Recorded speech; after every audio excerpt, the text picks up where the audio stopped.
Hello everyone, my name's Cliff. And I'm Anita. And welcome back to my channel. This is Cliff's Dark Gems. And if you're new here, welcome. And tonight we're doing the couple's book tag. So stay tuned.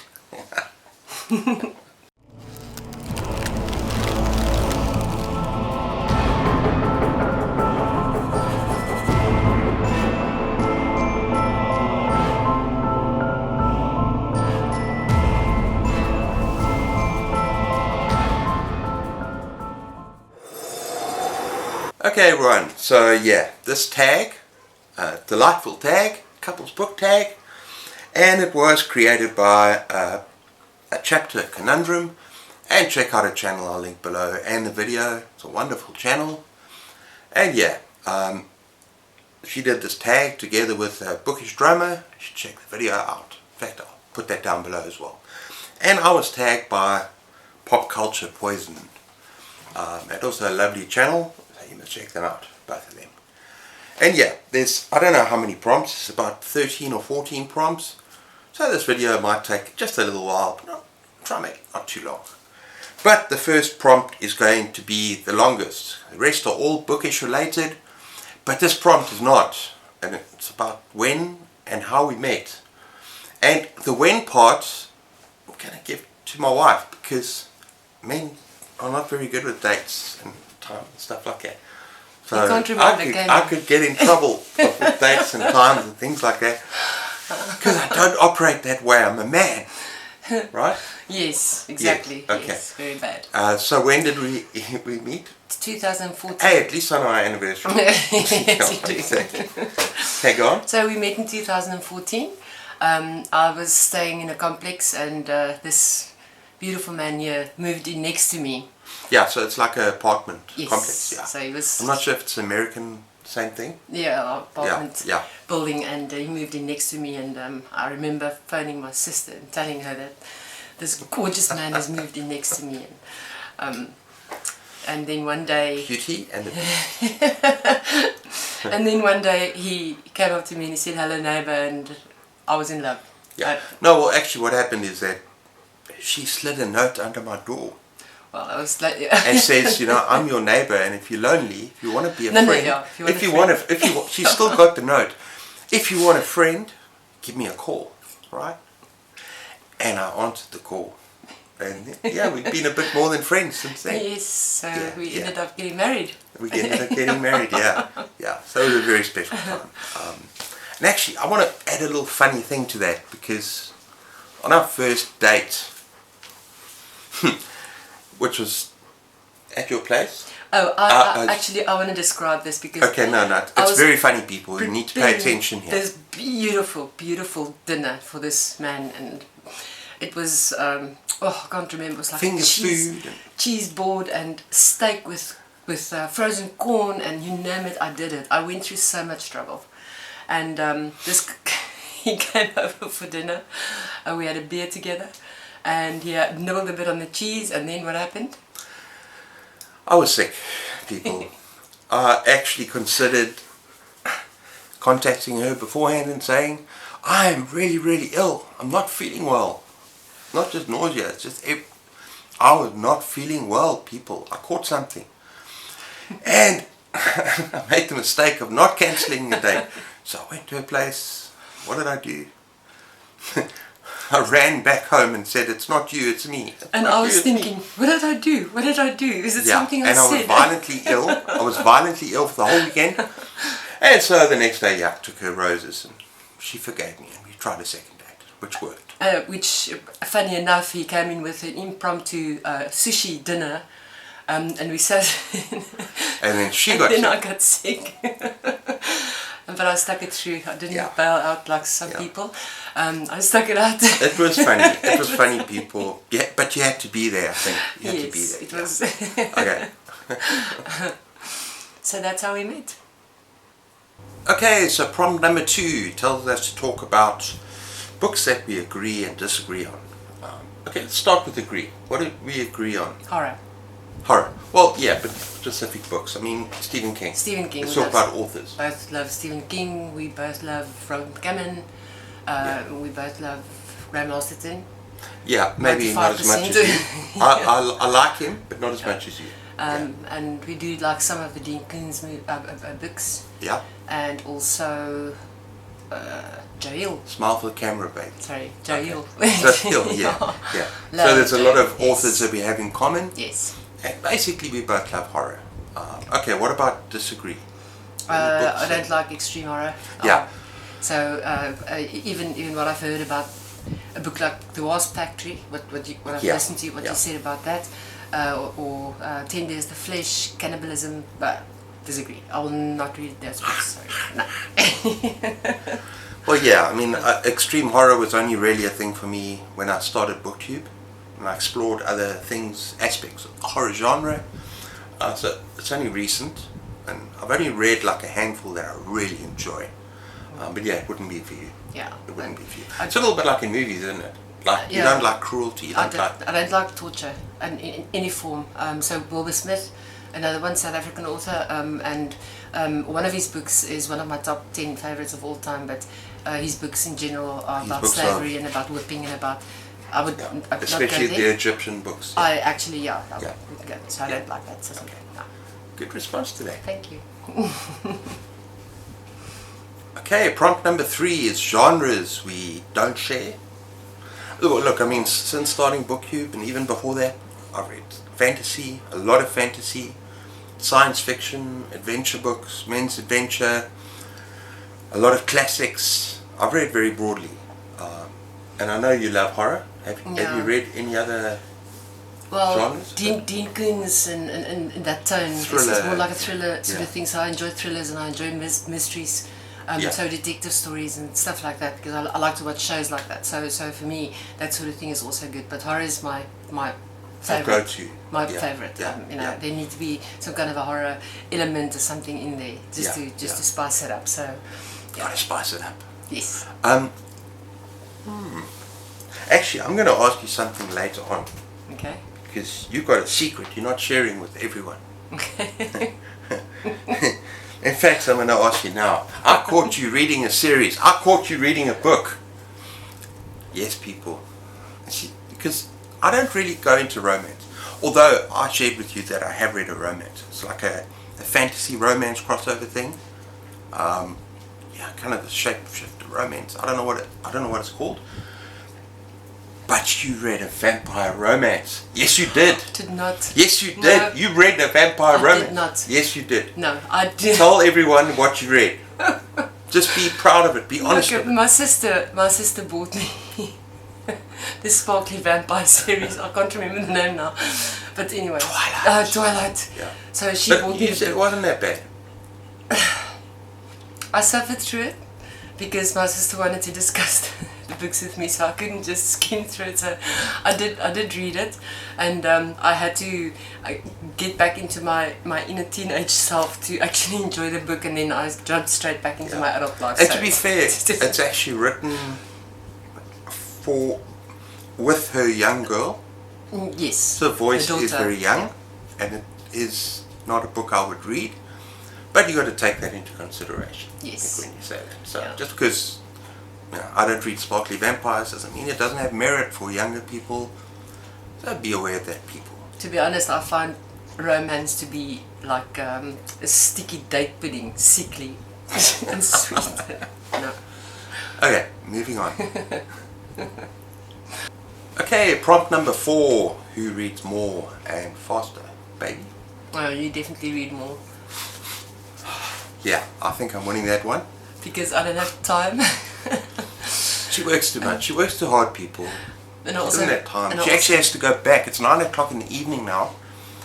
And she has to go back to spreadsheets and stuff now. Because it's month end. And she still has to work. And also, but when I do have time off, I spend it in my garden, in my greenhouse. Yes, she has. My keen cook, so... She does read. She's not literate. She does read a lot. No, but when we get the chance. Yes, but I'm not as well read as you. I said you. that time. And you read faster as me. Yes. Because he read Song in 2 days. It took me and you read it in 3-4 days. Yeah, but remember I had to cook for you and I had to make food for Layla, and that's my excuse, and I'm sticking to it. Hey, I had to swim in the ocean, kind of sit on the chair, run with Layla. Yeah. both read pretty fast. Yeah. I'll just get more time, people. Yes. Okay, the next one is who buys more books? 22 of us. Do I buy more books? Do you buy more books? I buy more books, but for you. Sure. That's a weird thing. I read more. And I love going to our local bookstore, but I just don't that often. And my wife does the grocery shopping. She goes out to buy food and groceries, all that stuff. And so she'll go past the bookshop and say, let me just buy like 3 or 4 books for Cliff, because he needs them for his channel. And like so she ends up, or she goes on Amazon, like recently, and got me a special haul. Sneak peek. Imported from overseas, which I did a haul. I'll link it at the end. And I was very proud of that. Yeah, I was very happy about that. That. Yeah. What do you add to that? Sorry. Adding to that? Yeah, I just had a chance to go through your wish list and went behind his back and got some nice books. Okay, yeah. Sorry. Yeah. Okay. Okay, so next up we got reading habits. Do you have any interesting reading habits? Like something peculiar? Like where I read. I'm not sure what it means. Maybe where you read? I like to sit outside if I do get a chance to sit outside with my feet up. And I've got a view of the ocean, a nice open area with Layla next to me, and read like that. And she takes my spot. She literally sits on the chair next to my wife here, and she just takes my spot. So I have to sit inside. Yeah, and she then loves she the can light read next with to the me. ocean. Yeah. But I don't really think I've got any weird habits. Yeah. I think I need to be in total silence. I'm one of those people, and I know this is music stuff that's related to books, and people say try this with this book. You know, kind of a fantasy readers can have the soundtrack going while they're reading. I can't do any of that. My mind just gets too distracted. Me neither. I'm kind of I'm bipolar. I'm anxious. I'm all over the place. So it's like I need peace and tranquility. But I also find I can't focus on a book if I've got music playing or anything like that. Yeah, if it's music or noise, even if cars are hooting outside, it takes me out of the story. Yes. I hate that. Yeah. That's the answer to that one. Okay, the next prompt is about DNFing. Did not finish. And you've only DNF'd 2 books in your entire life. 2. The one was Sleeping You told Beauties. me about that. Sleeping Beauties by Stephen King and Owen King. I just couldn't finish that book. I'm sorry. I lost halfway. I was bored. I didn't care for the characters. So yeah, I just didn't finish it. And then the other one was one of the Wilbur Smith books about Egypt. And I got to page 3. Torture started. Book closed. What about the Graham Masterton one? Did you actually finish it? Oh, you finished that. That was the Then you threw it away. Rachel. You threw a book away. It's as bad as burning a book, baby. Don't throw a book away. That book was so bad that I couldn't stop reading. And then that's body horror, like severe horror. That's really And so yes, I we're not giving spoilers here, really. The Ritual, Graham Masterton. Well, but you're doing it to yourself. Yes, no, I'm sorry. You're doing it to yourself. It was disgusting. Yeah. So that's that. Okay, no, me. Okay, I've DNF'd lots of books. But I like to call it shelving. You know, like I'm putting it aside. Maybe I'll read it again one day. Some of them not, definitely not. Some of them I know in the first 50 pages, 100 pages, I'm never going to pick the book up again. Look, if it's really, really short, I'll read it through. Probably give it 2 stars. But I am trying to DNF more now that I'm reading more as a booktuber. I'm trying to get in the habit of, if I'm really feeling a drag, I'm not enjoying the book, no matter its reputation or anything, then I'm going to give it up. But yeah, I need to get better at that. But yeah, that's DNFing. Okay, next up we're talking about rating habits. Now, I'm on Goodreads, so I rate every single book that I read. And my system, I'm going to start with this, because my system is 1, I don't give a 1. Those are the books that I DNF. If I really don't like a book, I'm going to give it a 1. Why bother rating it? Just DNF, right? 2 is very poor, but it had some redeeming qualities that made me read all the way through. As simple as that. I didn't really like the book, but something compelled me to finish the book. And then afterwards I was like, ugh. Right, put it down for the next one. 3 is that I liked it, but yeah, it's kind of messy in places. 4, I really liked it. 5, I loved it so much that I could reread it in the future. Magnificent. Right. I'll go for the same. I'm going to start with 5. I'll Yeah. give a book 5 stars if I will read it again. And I've reread a lot of books. Joe Hill's Nosferatu, I think I read that 3 times. And some people can't understand why you reread a book, but Yeah. man, if a You book get is that something out of the book, something new out of the book every time you read it. It's like so well, and I would love to read Swan Song again. Oh, I'd love that. So there are a lot of books that I reread.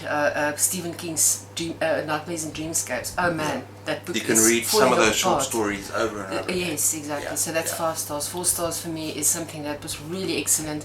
I wouldn't really read it again, but it's something that sticks in my mind. Yeah.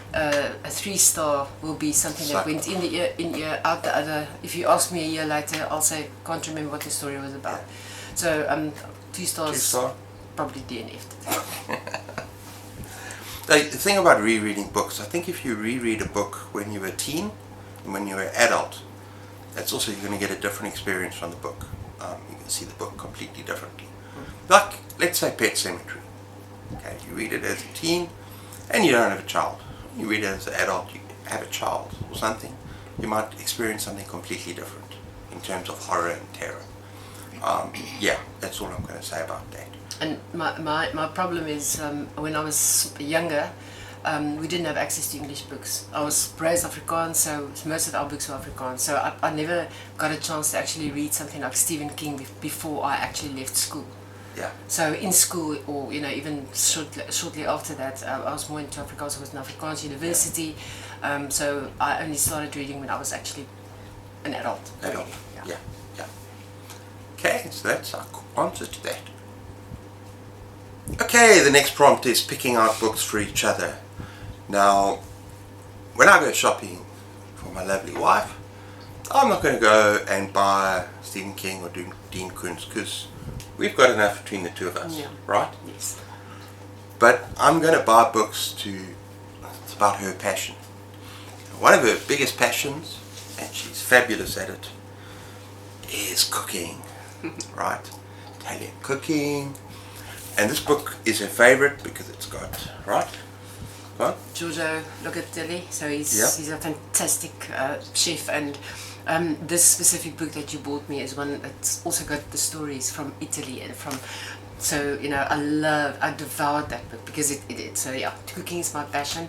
I love doing all sorts of cooking. Finger food is an absolute love of She mine. actually was a caterer Yeah. at weddings, at sports events. Yes. So I'm very lucky, people. I'm very lucky. And the second passion she has is music, and in particular Leonard Cohen. And yeah, I bought her this book, and this is a prize for her. Oh, it's fantastic. It is And absolutely. yeah, it's got beautiful. Even has Marianne Faithfull in there, and and with her passing now, I actually love to read that book again. Yeah. So that's very good. Yeah. That's a gorgeous book. Okay, for me. Well, This is one that I've been going on and on about how much I wanted it, and I've been dipping in. It's on my Goodreads thing, but it's a book that I actually want to find some of these titles as well. I want to work through all the titles because I like vintage horror in this book. And guess what it is? this is one that I stole from your wish list, Paperbacks from Hell. Yeah. So this is the one that I bought for him, amongst others. But I do know that he likes vintage horror. So sometimes when I do go out and I stop at the second-hand shop, I look for books that look interesting, or something vintage or old or whatever that has got a nice horror feel to it. And sometimes I surprise him. You can see by the way his face lights up. Because one thing you got to understand, everyone in America and the UK, Canada, all those places, so we're here in South Africa, I would never find this anywhere. No. In any South African bookstore, anywhere. I wouldn't find half of the horror that you guys find there. It's just a matter of course. So to get this imported and to have this as a gift was very, very special. And in fact, it actually costs more to ship it than what the actual book costs. So Yeah. you end up paying double for the book, or more than double, Yeah. for what the book is worth because of the shipping costs. So Yeah. it's crazy. Yeah. So that's our answer to that one. If you hear crunching in the background, that is Layla chewing on her own leg. Okay? Don't blame us. Or it could be the fan, because it is hot here, people. It's supposed to be getting cooler, but we're still in our t-shirts. Yep. And it is hot here. It's still hot. Right. Yes. Layla, let's crunch, crunch, crunch. Okay, the next one is audiobooks, which we know nothing about. I've never heard, read, listened. No? I wouldn't No? consider. I wouldn't consider it because I think I share your sentiment in that regard. I mentioned in a video. If someone is reading a book, and I'm not putting down audiobooks at all, I think it's fantastic that people can do that. But I'm not one to listen to a book because whoever the narrator of that story is, from an audio point of view, if they have a certain tone to their voice that was not meant by the author, it is going to change the book. Well, not just change the book. I don't agree with that. Yeah. Okay, it's like, let's say, and I actually saw this in another video, that if they put an expression incorrectly, like character's expression, is it fear, is it anxiety, is it horror? Yes. It's going to change your perception. If you're reading the book directly, you get whatever's on the page coming to you firsthand, right? It's not to say that you're not reading the book when you're listening, because you're getting the same book in, but it is, you're getting it, what is it, second hand or third hand? What?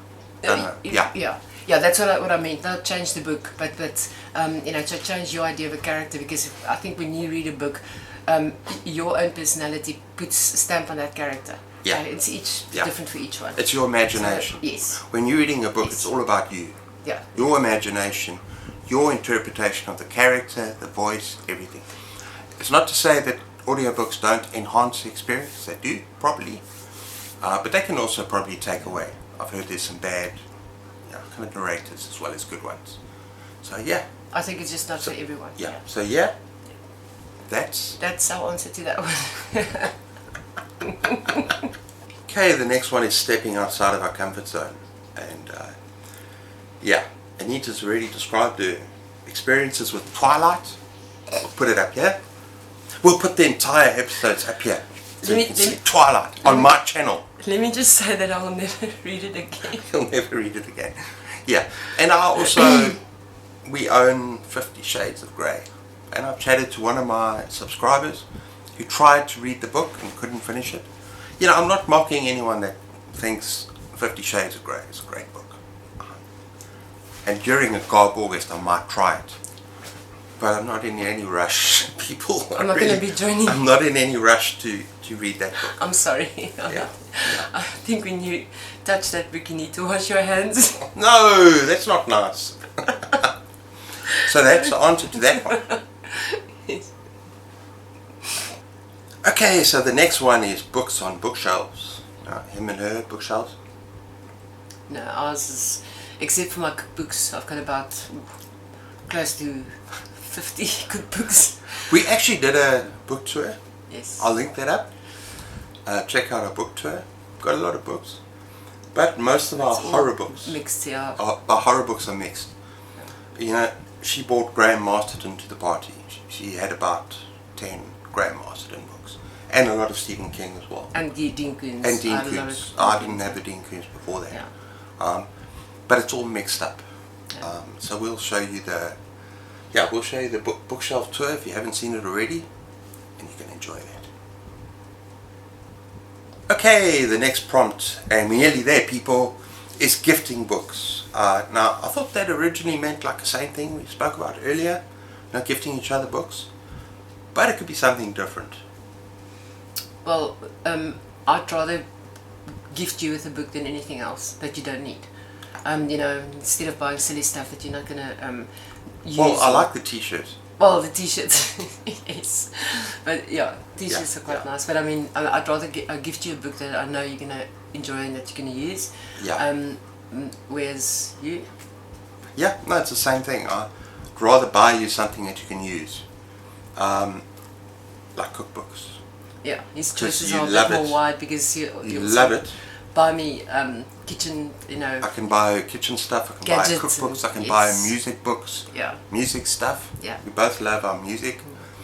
So yeah, there's that. And also I think it's just, my family, mom and dad, if you're watching this, buy me books, not socks and t-shirts. Although socks are very useful, I have no problem. At 54 years old, I like socks. They're always useful. But books is a good thing. And that's our answer to that one. And finally, reading together. Do we read together? Well, before we moved here, yes. When we used to go on holiday, that was one of my favourite things. We'd sit outside. Tell me about that. Each with a cup of coffee in the morning or a more adult drink in the late afternoon. And we would just... we just sit together and read in comfortable silence. It's one of my favourite things because we share the love. We've got that same interest. So to me, it's one of the favourite things that I do with you. Yeah. Is to sit and read with you. We do not get that chance anymore. It's very difficult on a day-to-day basis. Yeah. She's very busy. I'm very busy. You do our own thing. Yes. So yeah, I remember that holiday. Well, it was more than one. It was more than one. No, it was more than one. But sat and just read together. Sit and read Fantastic, together. Yes. So. And that's beautiful. Yeah. Yeah. And that's all I have to say about that. Okay, everyone. So that was our couples tag, right? And I tell you, tag people, but I don't know any other couples that have not done this video. So I'm not going to presume that you're going to do the video. I mean, you can do it with anyone. But yeah, I'm just going to lay it out there. If you've seen this tag and you'd like to do this video, it's a delightful tag. Just go ahead and do it. Consider yourself tagged. But yeah, that's it for us. I had so much fun. It was really cool. Good to get it back on camera again. And take care of yourselves. Till next time. Keep those pages turning. And cheers.